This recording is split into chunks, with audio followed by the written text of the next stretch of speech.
everyone, welcome back to my first electric skateboard review. I'm going to review the Koowheel, which I purchased about 2 months ago. And I have been driving this every day to work for the last 2 months. And I'm just going to give my opinion about it. And this is not a sponsored video, so it will be my honest opinion about it. So yeah, where do I start off? So should I first say some of the specs? It's a dual hub motor, which is quite good. They are a little bit water resistant, but I wouldn't recommend driving in like weather circumstances, as I've already lost power once when there was too much rain. The wheels just didn't want to go on anymore. It did help after I rebooted it, but yeah, just to keep in mind, it's not that water resistant. You have to be a little bit careful when it comes to that.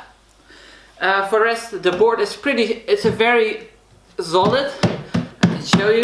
It doesn't really, it's not really flexible at all, but it does give you a really stable ride. I've never really had an experience where I was like, oh, I'm gonna fall off or something. It's just really stable. Most of the rocks that are in the way, it just drives over them. I fell once on the first ride, which kind of hurt it because I was driving about 30 miles. I think if you are on the mode 1, which is pretty much the normal mode, you can go about 25 miles per hour to 30. And yeah, if you can actually go to the fast mode, which will then result in you going about 40 miles per hour. It's a miles, 40 kilometers. It's in Europe, so I don't know what miles it is. 40, that's pretty fast. If you are going 40, you want to wear protection. Trust me. I fell about 25 miles per hour and my knees are all busted. So yeah, definitely wear protection when you drive these. Where else to start? Yeah, here you can see the deck. The downside on this board, I'm also going to tell you the downside. It's really heavy. It's heavy. It's not light.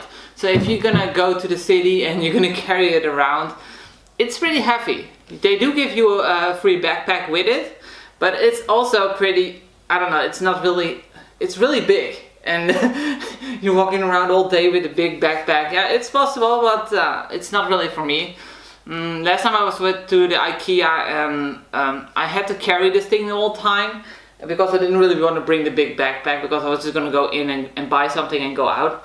So I had to carry the entire time. There were so many people, so I had to carry this for quite long, for about 20 minutes maybe, and that's you can definitely feel that if you carry it for 20 minutes. Yeah, but yeah, you can carry it in a backpack or anything like that, so that's really good. About the connection, I have lost 3 times connection with the skateboard.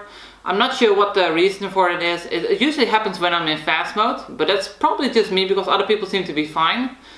That's why I just avoid going into fast mode, because I'm just using it to travel from my place to work. So for that it works really well. This is the remote.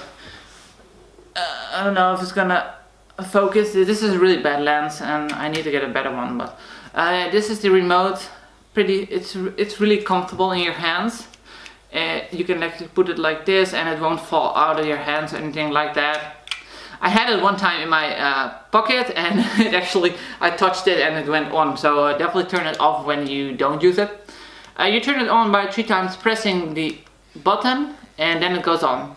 And then you have lights. I didn't really power it, so the first one is for the skateboard. If it turns red, then the battery is starting to run low, but it's not empty yet because you can still drive. But I do notice at the moment this starts becoming red, you do feel sometimes it has like this, how do you call this? In Dutch it's thrilling motion, but it's pretty much like you also have it on your phone when you can feel it in your pocket. You also have this in the remote, so you can actually feel it when losing connection. It just starts shaking all the time. And pretty much what helped for me was to just reboot the skateboard, turn it off and on, and it will go again. But yeah, it's kind of annoying when you drive somewhere and you just lose control of your skateboard. Especially if you're on like a highway or something and you can't stop, and then you have a problem. But for me it worked out so far. Yeah, definitely before you buy, check all the screws, because I noticed a lot of the screws were not really tight.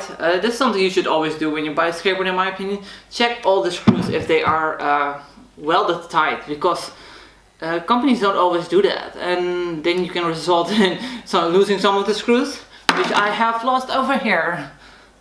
So I actually couldn't find these black screws anywhere. None of the stores that I went to had these black ones. So I had to replace them with normal ones, and I think it's about 10 by 4 screws. If you just buy them, you can also put normal ones in there. You do get two extra wheels with the set. You get a charger. You get also this try thing where you can tie your thing. I don't know how to call it. Alright, my cat's just in the way. She doesn't care. Yeah, you got a big battery which you can charge. The one I bought it from definitely didn't recommend leaving it on at night, because these batteries are, well, it's not like they're gonna explode. Okay, my cat's gonna throw off the camera. Go away! Go away! No! No! No! Go away! It's not like the batteries are gonna explode, but they are the same batteries that goes in phones, and as you well know that sometimes phones do explode. I'm not gonna say that these are gonna explode or anything, but just be safe and don't leave them on at night, in my opinion. Just charge them when you come home, and the charging takes about 3 hours, and then it has a full battery. The bearings are really good. Look how long it spins, it's just insane. See? They spin so long. Way better than my normal skateboard. These ones don't spin that long, but there's also a motor in here, so it makes sense. But these spin so long, and yeah, 2 months straight just been driving. Only lost 3 times connection with this board. One time I think it was because of the rain, and the other times were 2 times on when I turn it. When you don't have enough battery power left and you turn it on fast mode, it seems to lose connection after a while. At least that's for me. That's why I only drive on the normal mode. It's fast enough. I mean, I don't see why you need to go 14 on a skateboard, but really, you can if you want to. Batteries can be replaced, so if you have carrying multiple batteries, you can actually swap them out. You just have to remove this pin and untie them, and you can pull out the battery, and then if you have a spare battery, you can pull it back in. For me, it wasn't really necessary, as most of the distance are well within the capability of this skateboard. What I'm traveling, I travel about 10 kilometers, so this thing can go up to 15 as far as I read on here. Let me get some more of the specs up for you guys. I'm doing this live, so give me a break. 700 watts, 2 times 350 watts hub motors. What else? Yeah, it can go 40 miles per hour. Up to 50 kilometers it can travel on battery. The wheels are 97 millimeters. It can go up to 25% uphill. That's actually pretty true, because I have to go up a pretty steep hill and it just goes up like no one's business. And also electric bicycles, sometimes I just pass them, and yeah, it's pretty funny. And one time actually an electric bicycle just started screaming at me because he wasn't really happy that I was passing him on his expensive bicycle of 1700 euros. But yeah, for the rest, it's a 7-layer Kennedy. This is a Dutch, so I have to translate it, and I don't really know how. But it's 7 layers of wood, as Dorn wood. It's 7.3 kilograms. It can carry up to 130 kilograms, so it can carry a lot. So if you are pretty heavy and you have a backpack which is pretty heavy, it's gonna carry you with no problem. But yeah, depending on that is how long your battery is gonna last, of course. But that all makes sense. So we're turning on the remote, and here is the switch to turn on the board. It's on the side. Can I show you? It will start matching, and then you can also see that one of the lights has turned on, which means that it has been connected, and then you can turn it on. As you can see, it goes pretty fast. And you can, with this switch, you can actually make it go backwards, which I never really understand why you want to do that. But in case you're really lazy and you never want to get off your board, you can actually go backwards and put it right the way you want it, like a car. But yeah, I never really understand why there's a backwards on it, but it only seems to be for me getting in the way. Imagine if you just by accident switch it and then you press forward when you're going at high speed. You're just gonna fly. But braking is pretty fast, you have to get used to it. But it's not like it's gonna throw you off the board, it's just something you have to be a little bit ready for it when you go. I do recommend, this is what I'm doing, before you actually accelerate, just kick it a little bit and then start accelerating, because if you do it when you stand still, you always go whoa, whoa. You don't want that to happen. There's also the fast mode will be available if you press it 5 times. See, there we go. Now it's blinking a lot faster, and now it actually goes a lot faster. Just look at that. That is so fast. Oh god. But yeah, that's never something I have needed to use. But yeah, in case some scooter driver goes past you and you want to show off, you can turn it on and you can actually go past the scooter driver. Because most of the scooters in the Netherlands go about 35, so if you want to show off, you can. But yeah, it's never really something that I found useful. I usually just stay on the tree. I prefer the tree one. It's fast enough for me. So yeah, good board. Overall, I've been driving for an hour straight and the battery hasn't even run out when I was home, so it has a lot of juice, a lot more than I always expected. I always expected these boards to be having enough power to bring me there like 5 kilometers, and then I just have to charge it there and go back. But I don't even have to charge it, I just go to work and I go back, and then at home I still have power in this thing. I mean, I came from home this Friday and I still have power in it. And that's about 10 kilometers, so it probably still has about 5 more kilometers I can get out of it. But yeah, it responds pretty well. As you can see, works pretty well. Yeah, that's pretty much my review on the Koowheel. I think it's pretty good skateboard, especially for your first one. But depending on where you live, if it's going to be your first board, you might want to pick up something that's a lot cheaper. I mean, I've seen electric skateboards go for 250 euros now. Yeah, I definitely would go with something like that if it's going to be your first board. And they also go about the same distance. So yeah.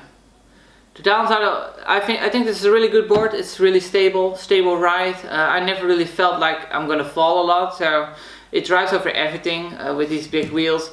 Yeah, that's all the pros. It has long range. Negatives is the disconnecting problem, the weight, and of course check the screws, which is also something you normally think when a factory delivers you something and they have tied everything well. They didn't for me, so I lost a few screws while I was driving, which is kind of scary if you think about it. I mean, imagine just your wheel popping off when you drive, but that's not something you really want to happen. Yeah, that's pretty much it. It's a good skateboard, and yeah, you do get a lot of stuff with it, extra wheels, charger, everything, all the screws to the screwdrivers. It's like a tree. I think every electric skateboard gives you it, comes with it. And yeah, that's pretty much it so far. I can tell you. Yeah, it's really good. There's no kick, so you can't really turn it if you have to make a really sharp turn, and that's pretty much a downside on it. But you can actually. If you learn how to control it, you just go onto when you have a sharp corner, you just go to the outside and then you go to the inside, and that's pretty much how you can turn with these boards. Otherwise, just you have to use your feet and turn it the good way. Most of the corners I've been able to make, but yeah, it's something you have to get used to. I do wish there was a kick on there because it just helps you sometimes. You have to make really sharp turns.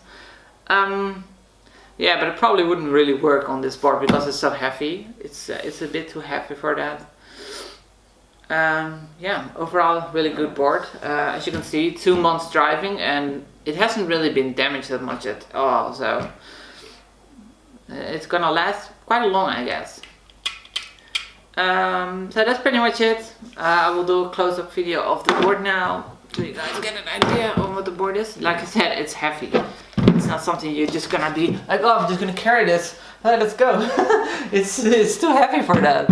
It's really heavy. This side is so heavy, these motors.